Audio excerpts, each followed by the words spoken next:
Should be a big week for the Illini as both the basketball and football team have targets that should decide whether they're going to be coming to Champaign this week.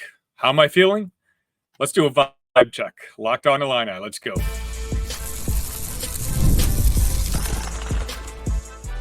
You are Locked On Illini, your daily podcast on the Illinois Fighting Illini. Part of the Locked On Podcast Network, your team every day. Happy Monday, and thank you again for making Locked On Illini your first listen every single day. We're free and available wherever you get podcasts and on YouTube, part of the Locked On Podcast Network, your team every day. If you want to help this channel grow, it doesn't cost you anything. Just hit that like button, hit that subscribe button. It's going to help the whole algorithm thing out and send the show to other Illini fans. Just a simple reminder, today's episode is brought to you by LinkedIn. These days, every new potential hire can feel like a high-stakes wager for your small business. That's why LinkedIn Jobs helps find the right people for your team faster and for free. Post your job for free at linkedin.com/lockedoncollege. Terms and conditions may apply. All right, folks. Again, my name is Sunny Verma. Find me at IlliniCast on Twitter if you're looking to banter back and forth about what's going on with the Illini and what is going on with the Illini. This week should be a big one. Obviously, the weekend had some fruitful commits for the football team. They hosted a bunch of juniors, and looks like we did get a couple commits out of it, which we'll talk about in a little bit. But first, I kind of want to focus on next year's team, both the basketball side and the football side, because they both have targets that they're kind of not only waiting on, but it looks like those targets are about to make a decision, and it could be as early as this week. So I figured I'd just kind of talk about both from each side and give you what my feeling is, the people I'm talking to, and the people that are covering the other teams, and see what their thinking is. We'll start off with Will Riley. Obviously, I've already devoted a couple shows to him, so if you've been watching, you kind of know who he is. 6'8" wing from Canada. He's a 5-star in 2025, but it looks like there's a possibility that he would be looking to reclassify and play in 2024. And it works out because in Canada, the way the schooling system is, the ages, like he's already 18. And so he would be coming in as an older freshman next year should he want to play. So that wouldn't be such a big deal. And obviously it would expedite his ability to go to the NBA. So talking about Will Riley, he's finished up his round of official tournaments this past week. Obviously, he started off with Illinois, and then he had traveled to Lexington, Kentucky, and then he wrapped it up with Alabama. And that's without me mentioning that he had gone to Arizona already a couple months ago. And my vibe last week was saying, look out for Arizona. Kentucky's Kentucky, but I still think we're in it. And for the most part, that's kind of where I'm still at. Alabama, I don't think is as much of a contender, at least the people I've talked to from the Roll Tide side. They know their roster is just loaded right now. And of the 4 spots, I guess you can kind of include Kentucky there as well. That's probably where Riley would receive the least amount of playing time. So again, I could be completely wrong about this. I don't have concrete information. This is just from conversations I'm having with different people who are covering these different schools. I don't think Alabama is going to be the final option. Now watch it become the final option. You can all clip this and make fun of me, and I deserve it. But it comes down to what I kind of predicted would be the final 3. So the gentleman who covers Kentucky, for Rivals, he made a tweet that he believes it has come down to Kentucky and Illinois. And if that's the case, it really comes down to, does Will Riley want to play in 2024, or is he content waiting one full year, one full cycle, and playing in 2025? Because I just don't see where the roster fit comes in at Kentucky next year. Obviously, Illinois has 2 open scholarships right now, so we can not only offer him a scholarship to play immediately, but we can offer him time to play immediately. I've talked about this before. If he wants to play 2, 3, I don't think he's thick enough to play 4. We've got minutes to be had. And so I think, I'd be pretty confident if I was Illinois or Arizona. I don't want to discredit Arizona. I haven't heard much about them as much as I thought I would because they have a scholarship open, and I know that their coach has been going hardcore on the Riley recruitment angle. And like he was their sole focus for the last few weeks in trying to clean up their last scholarship spot. But the feedback I'm getting is while the Arizona guys were very confident coming into this past week, they're not quite as confident now, at least as of recording. Now, that again does not mean that he's not going to be an Arizona Wildcat. He very well could. That's also a fantastic program who can offer him a roster spot this upcoming year with some minutes, but probably not as much as the Illini. So, Kentucky, Illinois, I think ultimately, if the spotlight of Kentucky is big enough, that might just ultimately be where he wants to go. Kentucky just has that fast track to the NBA. It's college fans know all about that. So, if it's about prestige, if it's about, program, it could still be Kentucky. But I think I'm going to say that I think he becomes an Illini this week. If he wants to reclassify, I've mentioned this before. If he wants to reclassify to 2024, he's going to have to do it very, very soon. And if that's the case, he's going to do it sometime this week, and it's probably going to be the Illini or Arizona. And I told you my feelings on Arizona earlier. I think we have a lot of momentum going with us. I think we killed it on his official visit. He's got a great relationship with Orlando Antigua, and we also offer him the most time to play on the court, at least compared to the competition of the other schools that he's visiting. So, as of now, my feeling actually is that Illinois might be able to nab him. If we find out, he's going to make a decision sometime this week, I would feel even more confident. If he decides to wait it out a little bit, then honestly, I'm going to feel a little less confident. That's when the idea that maybe he's just willing to wait for Kentucky. That idea starts creeping in. So that's kind of wait and see mode.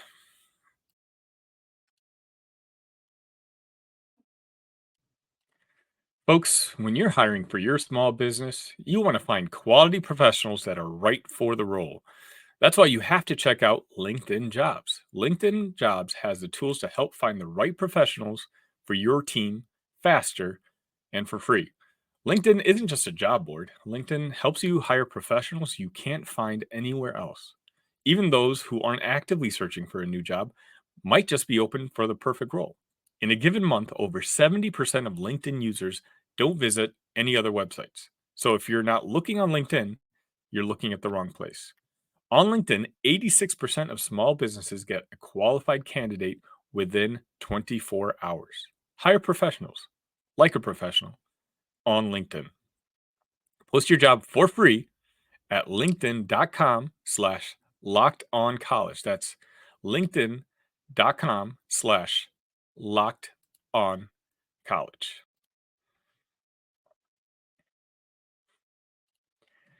Are you watching Fox Sports or ESPN on your TV all day? Have to turn down the volume with all that shouting?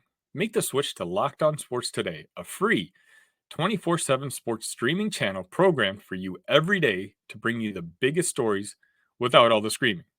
Locked On Sports Today brings you can't miss analysis, opinions, and news streaming 24/7 on YouTube or the free Amazon Fire TV channels app, part of the Locked On Podcast Network.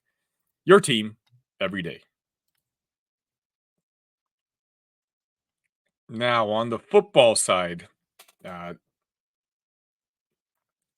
now on the football side, Brett Bielema and company have been able to nab a couple wide receiver prep recruits, including one over this past weekend, but they're waiting on a certain wide receiver who can really raise the level of their floor for next year. And obviously, I'm talking about Zakari Franklin, who I feel like we've been waiting on for a month now, at least, ever since he decided that he was going to transfer out. It was widely considered that Illinois was just the easiest landing spot for him. His former offensive coordinator, Barry Lunny Jr., plays with us. Franklin's going to be a sixth-year college player now. And so it's kind of make or break for him on whether he wants to, level up and make it to the NFL. So it's in his best interest to put himself in a situation where he can learn the offense quickly and he's going to get snaps as a prominent wide receiver. Well, in Champaign, he would essentially just walk in to the wide receiver one role. We like what we see from Pat Bryant, especially if you watched the show on Friday. You got a glimpse of why Pat Bryant could put up wide receiver one numbers. And then every Illini fan knows about Malik Elsley, the 4-star from a couple of years ago, who had an up and down freshman year, but I still think he probably is the most purely talented wide receiver we have in that locker room right now. Now, with Bryant as a 1 and Elsley as a 2, I'd be okay with it, especially because I know the wide receiver room is very deep, although a little green. But if Zakari Franklin decides to commit to the Illini, then all of a sudden, if you're looking at Franklin as a number 1, a Bryant as a number 2, and Elsley as a number 3, I think we have one of the top wide receiver 1, 2, 3s in the entire conference. We have older guys between Bryant and Franklin, and then we have a young up-and-comer guy with Elsley, and then we have a talented group of freshmen and sophomores backing them up. So what am I hearing about Franklin? So, again, it was widely assumed that when he came to visit here, that he would probably have committed here, but apparently the Franklin camp is very quiet, and they're really not leaking any sort of details, and he left Champaign without a commitment, and sure, whispers happened. Questions were asked, and things got a little more confusing when about a week later, he decided that he was also going to go take an official to the University of Washington. So he goes to visit the University of Washington, and I reached out to some people that cover that team. Roman, who works for Locked On Washington, definitely check his channel out. He does a fantastic work as well. He told me that, yeah, Washington really would love to nab another wide receiver, that it would help their team out, so that they'd definitely be putting on the press for Zakari. But Zakari ended up leaving the Washington campus without committing there as well. And then nothing. We heard nothing. And again, I think that's by design. I don't think the Zakari camp wanted to leak anything. I will say I feel pretty good about Franklin committing sometime this week. I do know he's got one more class that he has to take at Ole Miss. I believe it's going to be an online class, so that shouldn't really bother him too much. But I think, again, in the previous segment, I said that I would be leaning slightly towards Will Riley coming to Illinois, right? I will say I'm much more confident that we're going to get an announcement from Franklin that he's coming to Champaign. I'd been pretty confident from the start that we would get Franklin. From what I was told on the NIL side, everything was pretty much taken care of the minute that he stepped foot on campus in Champaign for his official visit. So the delay was obviously something else. What that something else is, I don't know. And I'm not going to sit here and make something up if I don't know. That's not really my style. But again, I think now we're at the point where, and, let's be honest, Brett Bielema just last week during his press conference with reporters talked about how high he was on the offense and saying that he felt like next week there could be another addition to that side of the field, but he just wasn't able to announce it yet. I mean, logically speaking, to my knowledge, Illinois only has one scholarship available. And with one scholarship available, and we know the full court press that they're putting on Franklin, and the fact that Washington really hasn't heard much feedback on the Franklin after his official visit there, that tells me that Brett got wind that Franklin might be ready to commit to the Illini sometime this upcoming week. And I will say, and again, I'm more of a football optimist than most of the people watching this, but I think that would be a huge boon for Brett and staff if we can get his commitment. I think it would raise our floor considerably. It would put me on the optimistic side of the Las Vegas 5.5 win total that they've put forth for us. But how he would fit on this offense, I'll wait until we get an official announcement. I don't want to jinx anything, but I will say I would be surprised if Franklin didn't announce where he was going sometime this week. And of the two, between Riley and Franklin, I'm much more confident that Zakari Franklin will be an Illini sometime this week.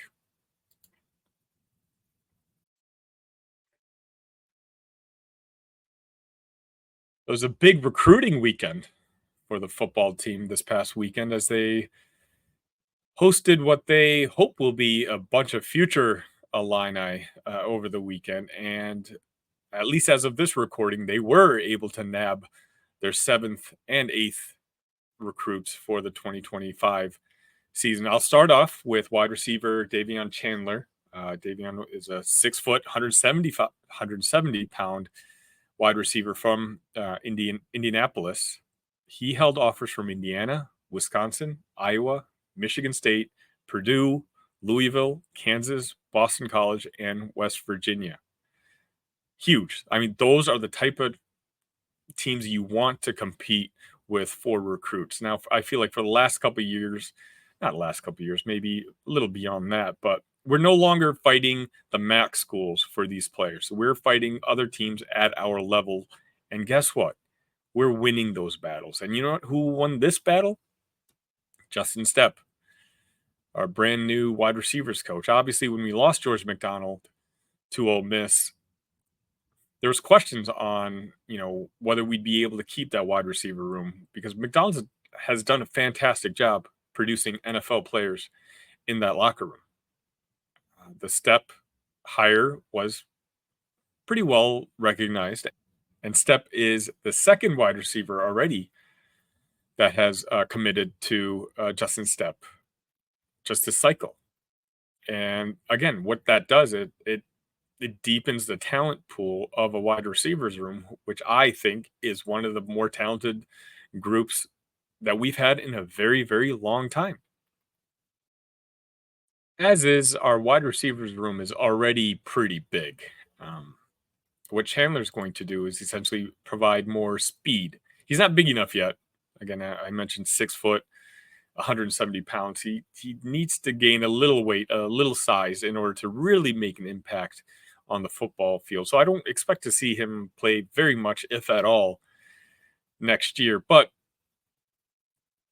if the staff wanted to add some speed into that locker room, that's exactly what they did with Chandler. And again, I just want to, between Brady Trimble and now Chandler, I think Justin Stepp is showing that he was the right hire for Brett to fill that wide receiver assistant position.